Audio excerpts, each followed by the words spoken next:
Bismillah,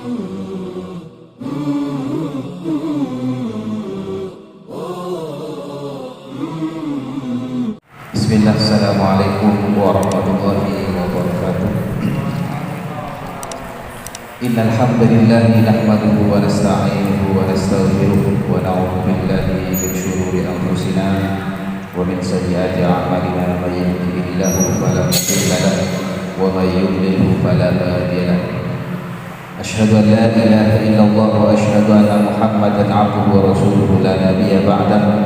Qala Allah Ta'ala fi kitabihil karim, ya ayyuhalladzina amanu taqullaha haqqa tuqatih wa la tamutunna illa wa antum muslimun.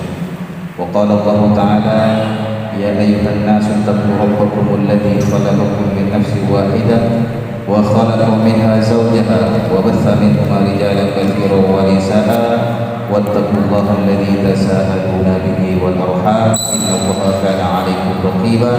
Wa qala Allah Ta'ala, ya ayyuhalladzina amanu taqullaha wa qulu qawlan sadida yuslih lakum a'malakum wa yaghfir lakum dhunubakum wa may yuti'illaha wa rasulahu faqad faza fawzan 'azima. Fa inna asdaqal hadits kalamullah wa khairul hadi hadi Muhammadin sallallahu alaihi wasallam wa syarrul umur muhdatsatuha wa kullu muhdatsatin bid'ah wa kullu bid'atin dhalalah wa fi riwayat Muslim wa kullu dhalalatin finnar. Amma ba'd. Pertama, mari kita bersama bersyukur kehadirat Allah Subhanahu wa taala yang telah memberikan banyak kenikmatan kepada kita semuanya, berupa kesehatan, berupa kekuatan untuk bisa taat kepada Allah Subhanahu wa taala. Yang kedua kalinya, sholawat dan salam kita aturkan kepada Rasulullah SAW yang telah memberikan petunjuk kepada kita berada di jalan yang lurus, yaitu Shiratal Mustaqim, yaitu Islam. Teman-teman yang dimuliakan Allah Subhanahu wa taala, pada kesempatan sore hari ini insyaallah kita akan berbicara tentang sistem kepemimpinan menurut Al-Quran dan As-Sunnah. Allah Subhanahu wa ta'ala berfirman di dalam Al-Quran, inna aradna al-amanata 'ala as-samawati wal ardi wal jibali fa abayna an yahmilnaha wa ashfaqna minha wa hamalaha al-insan. Dari ayat ini Allah Subhanahu wa ta'ala menggambarkan kepada kita semua, inna aradna al-amanata. Kita perhatikan ayat ini, kami, kata Allah Subhanahu wa ta'ala, tawarkan amanah, tawarkan kepemimpinan, tawarkan khalifah alas samawati kepada langit, wal ard dan kepada bumi, wal jibal dan kepada gunung-gunung. Fa'abaina, mereka semuanya tidak mau.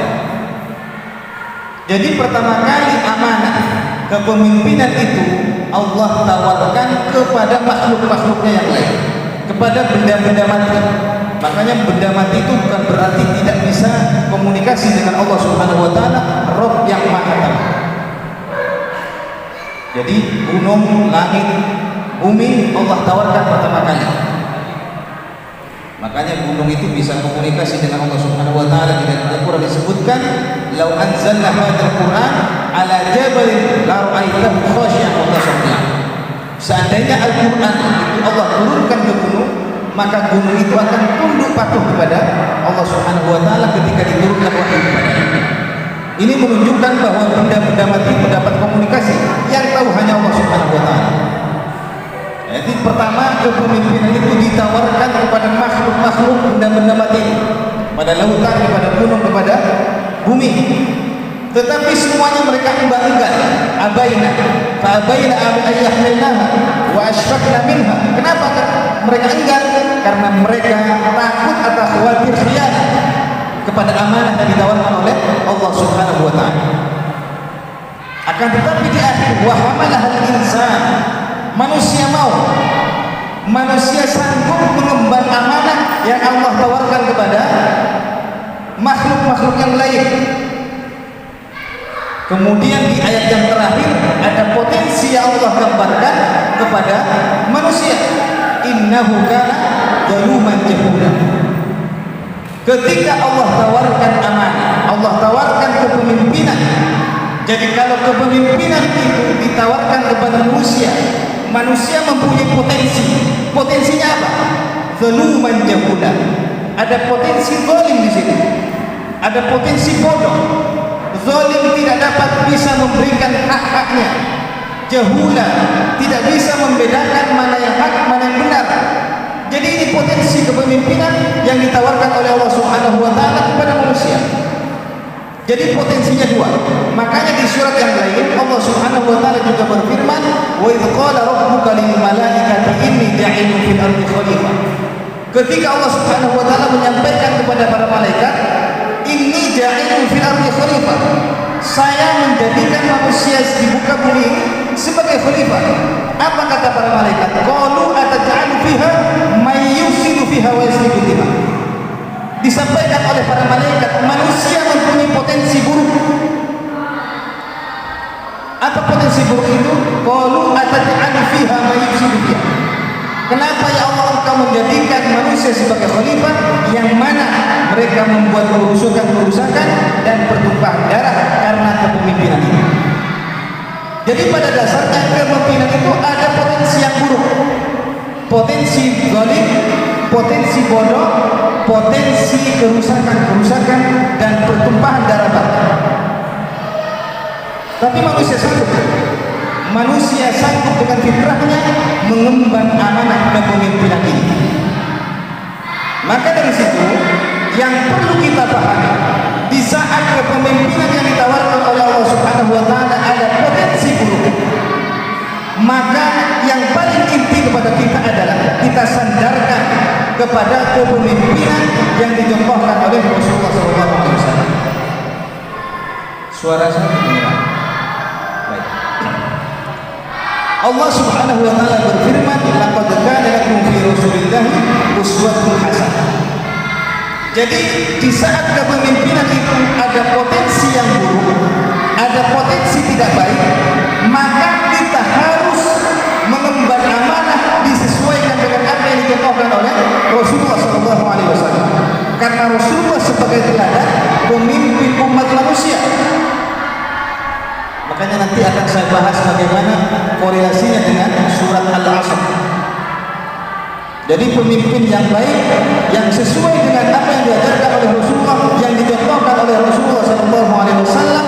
Pertama, ini mungkin sering disampaikan. Pertama adalah sifat as-sidqu. Dalam kepemimpinan harus ada kejujuran. Jujur apa yang diucapkan sesuai dengan fakta. Apa yang disampaikan dikerjakan oleh dirinya. Bukan hanya sebatas dia menyuruh, bukan hanya sebatas dia menyampaikan, tetapi justru dia pertama kali yang melakukan. Yang paling inti adalah jujur dalam imannya. Karena terkadang banyak manusia itu hanya bisa jujur antara makhluk dengan makhluk, tidak bisa jujur antara dirinya dengan Allah Subhanahu wa taala dalam kutipan imannya. Makanya Allah Subhanahu wa taala berfirman, "Wa basyiril ladzina amanu wa 'amilus shalihati anna lahum rizqun 'inda rabbihim." Allah berikan kabar gembira kepada orang-orang yang beriman dan beramal saleh, dirinya mempunyai kejujuran. Ketika dia berikrar kalimat dua syahadat, asyhadu an la ilaha illallah wa asyhadu anna muhammadar rasulullah, dia jujur dengan konsekuensi kalimat syahadat itu. Dia tidak hanya mengucapkan saya beriman, tapi dia berusaha bagaimana menata hatinya beramal soleh. Ini yang paling penting. Makanya spiritual dalam kepemimpinan itu sangat penting dan menjadi fondasi utama. Kalau fondasi utama sudah tidak baik, maka jangan berharap sistem kepemimpinan yang ia pimpin akan menjadi baik. Jadi ini yang pertama, harus jujur. Jujur dalam ucapan dirinya, antara dirinya dengan makhluk, terutama jujur kepada Allah Subhanahu wa taala dengan membangun karakter dirinya, karakter yang beriman kepada Allah Subhanahu wa taala. Kemudian yang kedua, selain sifat jujur, maka yang kedua adalah amanah. Makanya yang pertama yang ditawarkan oleh Allah Subhanahu wa taala adalah amanah. Bagaimana amanah? Mengerjakan setiap upaya yang disepakati bersama, baik dalam satu organisasi, satu lembaga, atau dalam satu masyarakat. Jadi bukan hanya dia seorang pemimpin berupaya bagaimana anggotanya, jamaahnya, bawahannya menjadi orang-orang yang bisa mencapai upaya-upaya yang disepakati, berusaha mencapai visi-visi yang disepakati bersama. Ini amanah, menunaikan amanah. Jadi setiap program, setiap kegiatan yang sudah disepakati bersama itu diupayakan bagaimana bisa tercapai. Ini sifat pemimpin yang baik yang kedua.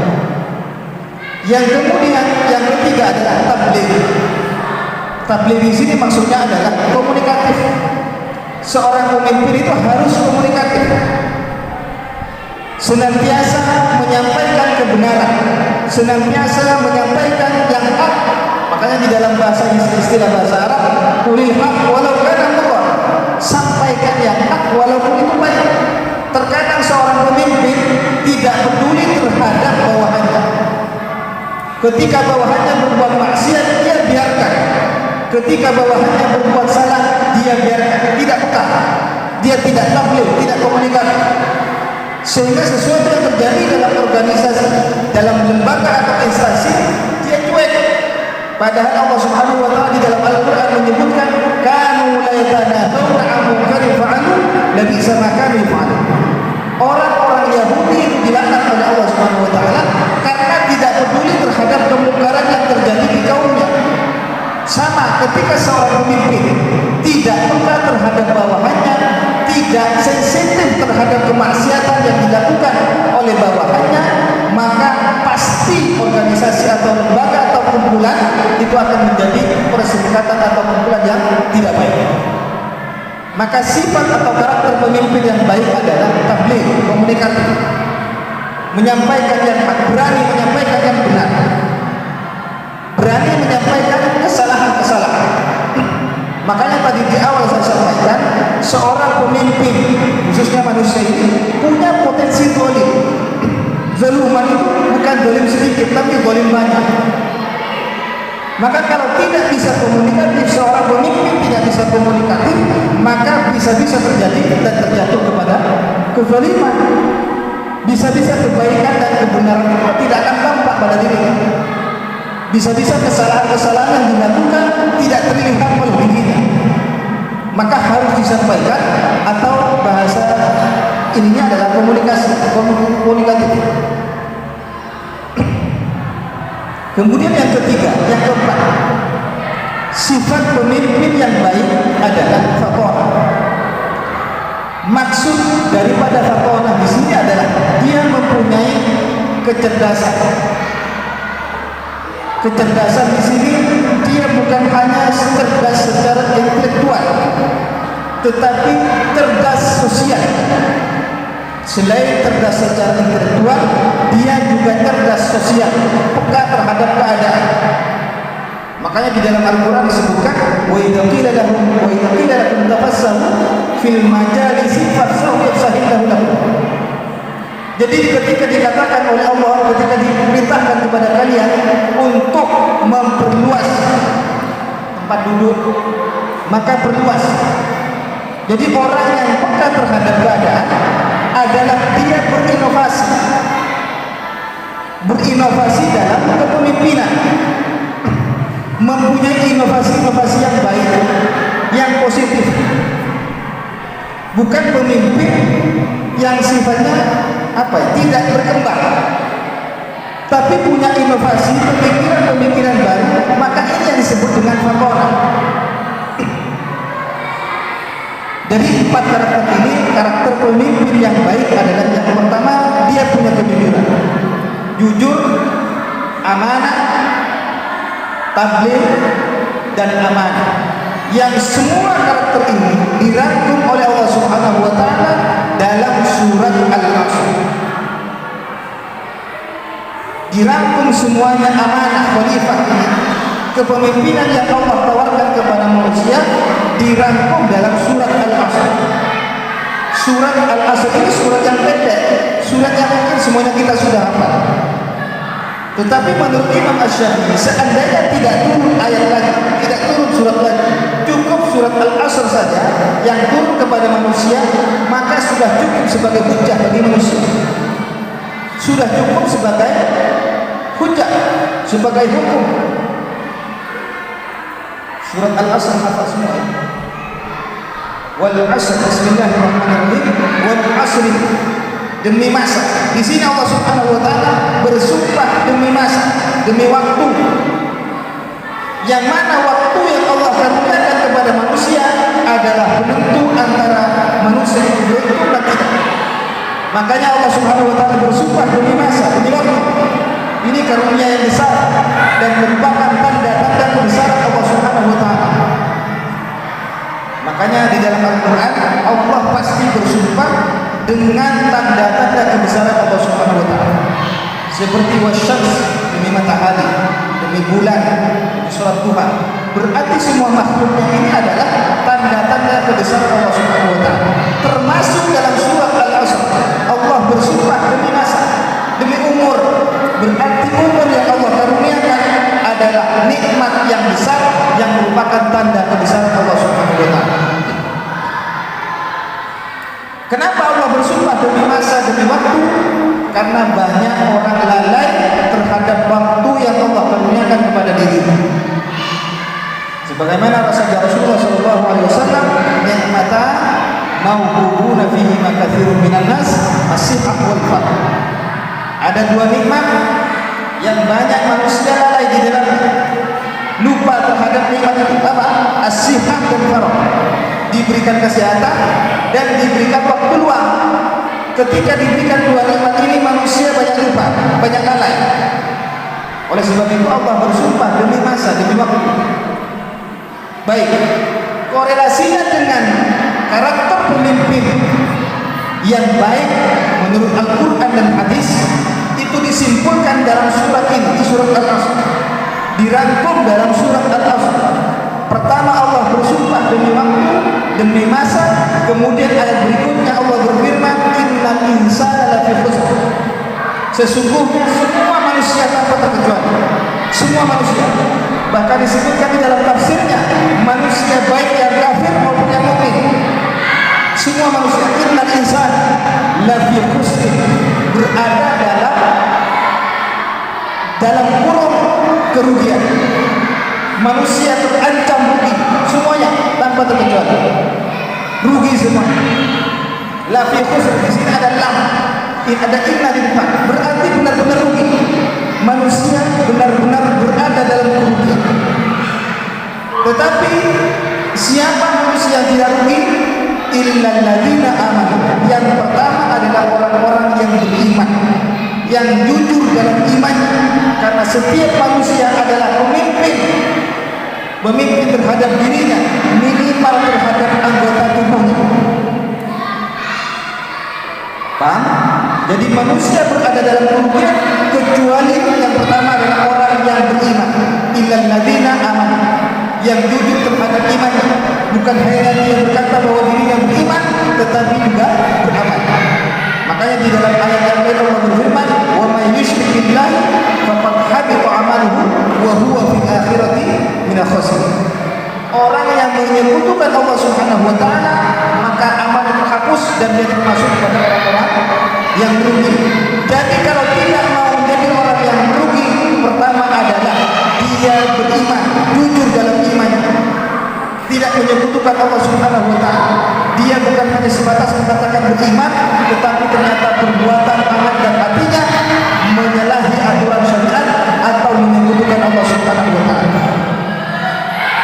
Yang kedua, orang-orang yang tidak termasuk pada golongan orang yang rugi adalah wa'amilus shalih, orang-orang yang beramal. Ini disebut dengan apa? Amanah. Jadi bukan hanya sebatas beriman, mengatakan beriman, tetapi juga beramal, beramal soleh, beramal soleh.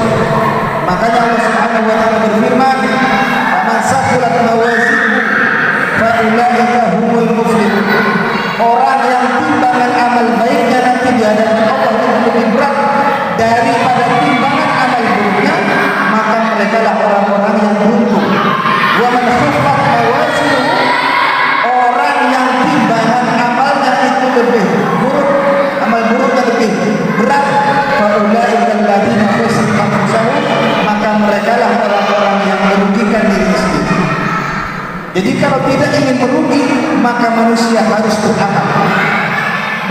soleh. Dan beramal soleh itu bukan hanya di dalam masjid, banyak amalan-amalan soleh, luas sekali, termasuk bersih-bersih kamar mandi, termasuk membersihkan kamar mandi, itu juga termasuk pada kategori amal soleh. Ini yang kedua.